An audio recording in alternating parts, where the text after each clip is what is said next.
Hi, Thrive Tribe. We are here together because today we are going to meet the doctor. And so I'm here. I already know him, but we're going to chat together to introduce ourselves, introduce Thrive a little bit more, go into depth, and just answer some questions that you might have. I would say it's more meet the doctor. I'll maybe do more talking, but it's more so we started Thrive together 6+ years ago now. Yeah, way over 6 years. And so a lot of these questions we both can answer and get into. So we want to let you peel back the curtain a little bit, kick off this week of getting to know the Thrive team even more with getting to know us and how Thrive came to be. We're gonna start with some fun stuff, right? I think so. So we'll share just some kind of like things about us, about our family, and then a little bit more into what makes Thrive tick and what are we all about here. So let's tell the people about the family, about the growing family. Growing.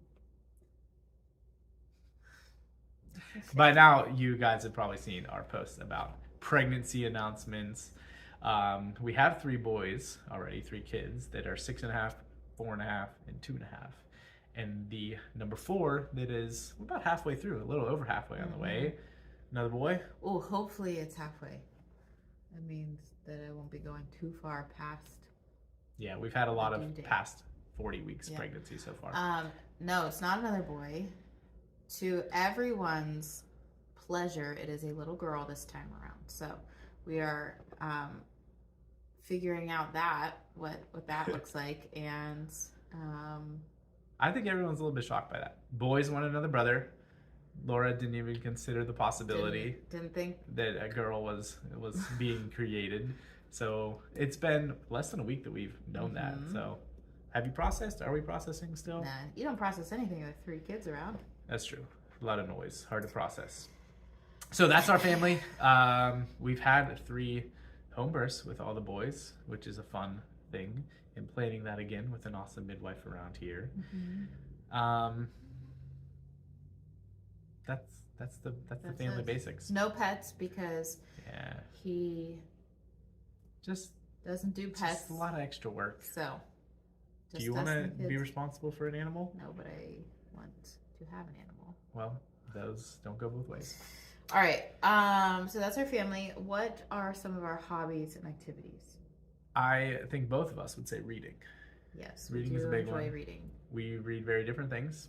He reads what I call learning books, and I read what he calls stupid books. No, it's not stupid books. I just like learning things. There's so many books. There's so many things to learn, and so little time in life. And so I like to read novels that are fun.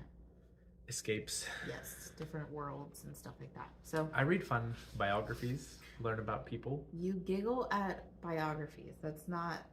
Life is funny. Oh my gosh. But no, I'd say we both love reading very different things. A recent hobby of mine, which if you're in the office here, we've probably talked about, that she doesn't love is golf. It's just like 2 or 3 summers now. Really, this one's the first one really ramping up. That Lord. I have little by little become obsessed with golf after never playing for 30 years of my life. Anyway, trying to learn. We don't need to keep talking about golf. And then we both enjoy. Let's golf together, guys. We both enjoy working out. Yeah. And try to do that relatively consistently, but depending on seasons of life. Have a gym in the basement now. That helps. That was a 2023 January addition to the family. We love having that. We were trying to think of funny things or like funny habits, things like that we do to share. I thought of one. I did think of one. Mainly for the sake of this video, a habit of mine is to give a really mean face. Oh yeah, to rest like this. Like literally right before we started recording this, Laura said, "I don't want to do this. This is not fun." She doesn't really love the video side of things. No, it weirds me out. But mainly, I just have this resting brow, and Andrew said I need to. Need to look a little less angry. Look a little less angry on camera. So for the sake of this video, I'm not an angry person. Is that true? I'm not an angry person. But if you see me throughout this video with furrowed brow, that is a habit of mine that I forget to raise my eyebrows like that. A little bit of extra tension. we've known each other for a long time. That's a little bit of a funny fact. We met when we were babies, wee little lads. Weren't I was actually babies. That's right. I was in ninth grade. She was in eighth grade. So we've known each other for more than we've not known each other in our lives. Let's see, 17 years now, something like that. A long time. Best friends all throughout high school, and then we started dating in college. And soon as I said we should be more than friends, she said we should just get married now because we've done the whole getting to know each other thing. I stand by that. It Yeah. didn't happen, but I do stand by that. I mean, it wasn't that much longer. Like, I guess a couple years. Once we graduated college, got married, moved down to chiropractic school. So, What are the fun things? Big part of our lives is being involved in church. Last week was VBS at Harvest Bible Chapel, Pittsburgh North, where we go in Wexford. The kids loved VBS week because they get to do all sorts of crazy things. Everybody's dressed up and the church looks awesome. Being very pregnant, Laura was there volunteering and very exhausted. But that's I don't even think it was a pregnancy thing. You look around at all the every adult. all You the give a lot of adults. energy. Yeah. No, but we love our church family and super involved with them, with small group, with lots of Sunday festivities and activities and all that. So we love them too. And a good bit of the Thrive family actually is there too. So if you're looking for a place to hang out, let us know. We'd love to have you. Any other fun kind of get to know us things before we get into the get to know Thrive part? I feel like that's some intro. Yeah. That's a starter point. Let's talk through, and I think we both would have a different perspective on this.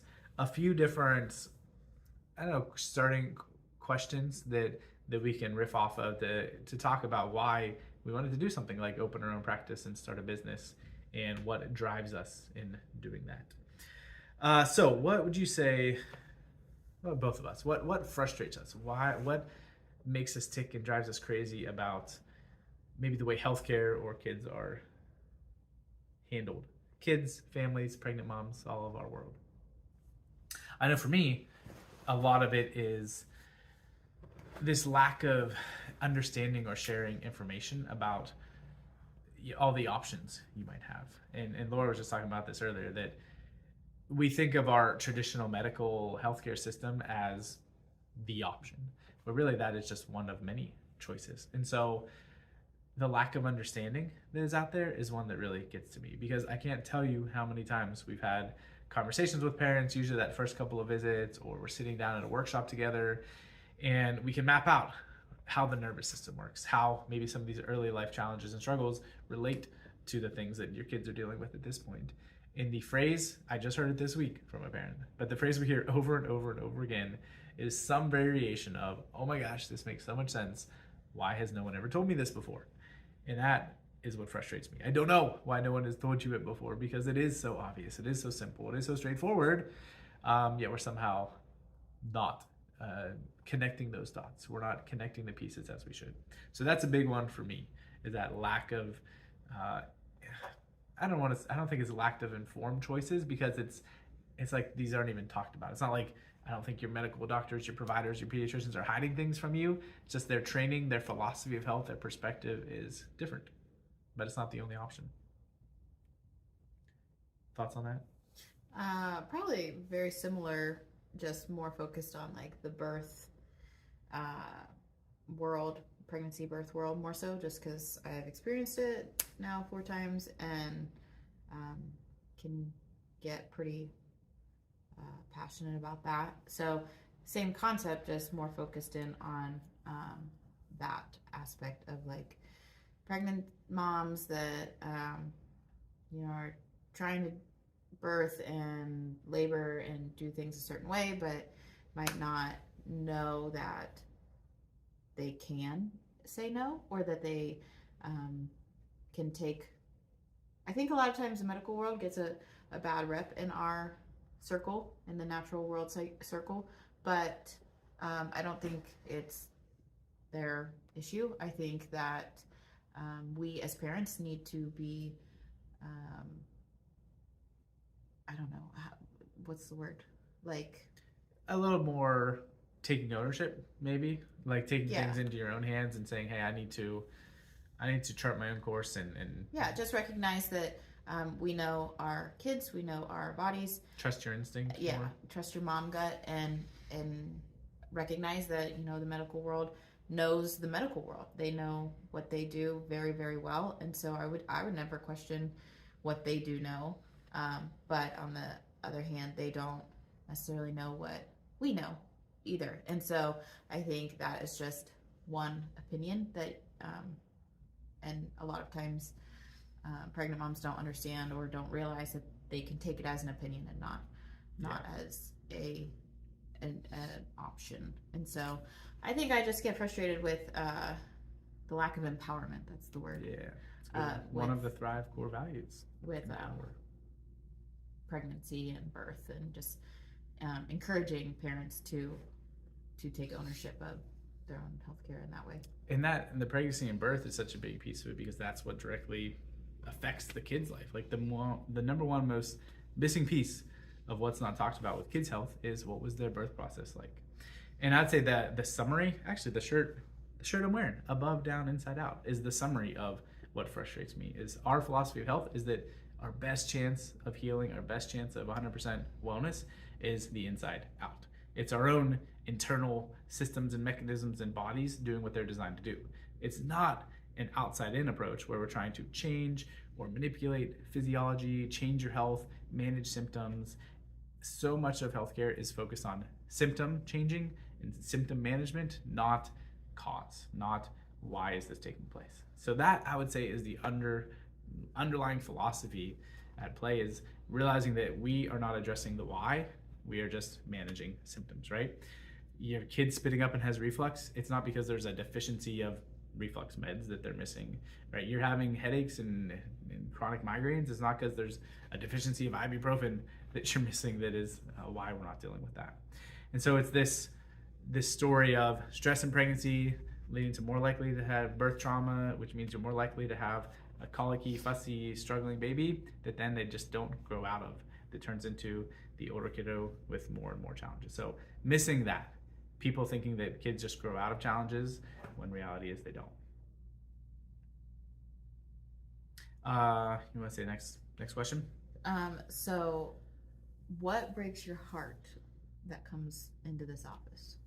I'll say that is a very similar, and I probably should have stopped myself short, because kind of the answer to that is what I was just saying. It's I don't know if breaks the heart is the right way to put it, because it almost is like angry more than sad. Here's the word. Can I share one of my invented words? It's passionate. I can't claim that I invented it. I've heard it from other awesome. It's not my invented, I guess, but so the combination of passionate and a little PO'd, a little bit ticked off. Passionate. It's okay to get passionate and a little bit of righteous anger about some of these things. In my book, at least, it's okay. You can feel otherwise, because it is resulting in a lot of kids and families missing things that they shouldn't, and struggling when they don't need to be. They're told your kid will just grow out of it. They're told that there isn't really any choice or options. You just got to wait and see if they'll get better, where that is just not true. There are choices. There's maybe nothing in the medicine's tool bag, or nothing in their bag of tricks that they can do other than just wait, but that doesn't mean that that's the only thing that goes on. So what about your perspective on that? What breaks your heart? What pulls at the heartstrings? Probably after, so like back to pregnancy or birth, like after a pregnancy that didn't go as you had wished, or a birth, usually birth more so, that didn't go as you had wished, or even like young childhood, like young babyhood, making some decisions that then the parents come in and say, or have regrets. They're like, I wish I would have known to do this differently, and they just feel this guilt of, had I looked into something more, or somebody would have told me this, or been more aware, or whatever it is, that maybe the outcome wouldn't have been what it ended up being. And so I think that usually makes me that is a sad one. That I'll second that. It's that when they're here maybe with the fussy kid, or they're here with the second or the third pregnancy after the first one was a not positive experience, there is this aspect of like, oh my gosh, I wish I would have known that earlier. Like, why hasn't anybody told me this? And there's just this aspect of regret that you can't go back and change, right? Sure, we can get that kid's health and that kid's life back on track, but we can't change the fact that birth went as it did, and there's some trauma and some healing that has to happen from that. So how do we address that? What do we do that makes a difference there? I would say there's the catchphrase, the tagline of our perfect storm is the best way to summarize that, and that's hope, answers, and help. The hope one is coming back to that empowerment concept. Is we gotta put you back in charge, right? Give you a little kick in the pants to remind you that you are the boss of your life, you are the boss of your family, and you can make decisions that are different than your neighbor or your mom or your friend made. You are the one that's in charge of your family. And so many of the times we have people reaching out, especially in that perfect storm, struggling kids world, they're at the end of the road. We joke that we should answer the phone, welcome to your last resort, because you've probably been through every sort of therapy and OT and PT and medication and all these other things and still struggling. So step one is we just got to provide hope. I could have worn my Hope Dealer shirt too. We got all sorts of good shirts, guys. They're like a mix of Cairo jokes and dad jokes. They're great. So hope is step one, but it can't just stop with that, right? This can't be like rainbows and unicorns and fluffy pie in the sky, fake hope or false hope, like blowing smoke. It's got to be anchored in answers, hope, and then answers. So that's where understanding the science, understanding the neurology, digging into your kid's case history and connecting the dots so you understand, okay, this does make sense, right? You can say, wow, why hasn't anybody told me this before? Because you have the clarity and you have the answers there that you're looking for. But that phrase, knowledge is power, kind of incomplete. And this is even coming from someone who likes learning books. Too many. So never too many books. Knowledge is not power. Knowledge is only potential power. It's not until you do something with it that it actually changes. So that's where the actual help or the action steps come in. We got to have something to do to be able to fix it, to make a difference, to get back on track. So that's the solution. That's the problem we solve. And that's where in our world, we want to be the best of the best. That's why many moons ago when we were pregnant with our first, we hauled our way out of sunny Georgia and Atlanta area to move up to the suburbs of Chicago from October to March for me to intern with Dr. Tony and the PWC chiropractic team. We had our first baby up there. What do you say about that? You hibernated? I did hibernate, which was great. It was a great experience. Good first baby experience. Yeah. But we did all of that. We went all of that effort and moved for 6 months because we wanted to learn from the best. And that's why I pursued all of the extra kid pediatric training, whether that's the ICPA, pediatric certification, or everything that Dr. Tony and the pediatric experience has done as far as that advanced certification. That is something we're passionate about because your kids matter and your family matters, and we want to make sure that we're providing the highest level of care and the best expertise that's possible. So yeah, man, we love that we've been able to do this for almost or over 6 years now, depending on how we're counting it. And just appreciate all you guys if you're still hanging in and listening to this video. This reminds me of, in our second pregnancy, we did weekly bump date videos. Geez. A lot of you Thrive Tribers remember those if you've been around for 4 or 5 years here. Every week in Laura's pregnancy with that middle kid, we did a little vlog video and kind of just saw my face in that one too. Oh yeah, this is chipper and perky Laura compared to those videos. 9 p.m. at night, and we're firing up the camera to do a weekly bump date. Let us know if you want to see more of those, guys. No, thank you. And just comment here if you got any things you want to know about the Roop family or about Laura or about me. You guys see plenty of me. Not a whole lot of Laura's face around these parts these days, so share them. I'm too grumpy to be at the front desk, apparently. Yeah, I don't know if that would be the best role for you. There'd be less smiles. Not enough of a filter there. But anyways, guys, we're passionate about doing this. We want to create a different community, a different atmosphere for our families here at Thrive, and we need your help with it. So appreciate you guys hanging with us. Appreciate you sharing the responsibility of taking care of your family. That means a lot, and appreciate you sharing what we do, because so many of the people that end up here are here because you told them to come and you said, hey, my kids are doing great. I'm feeling amazing. We need to check out this neurologically focused chiropractic thing for your family too. So help us create that community of thriving individuals that we're trying to by sharing the love. Anything else you want to share? Nope. Cool. Let us know if you want to see more of Laura on video too. She'd be all about it. All right, guys. I'm a star. Have a great rest of your day, Thrive family. Later.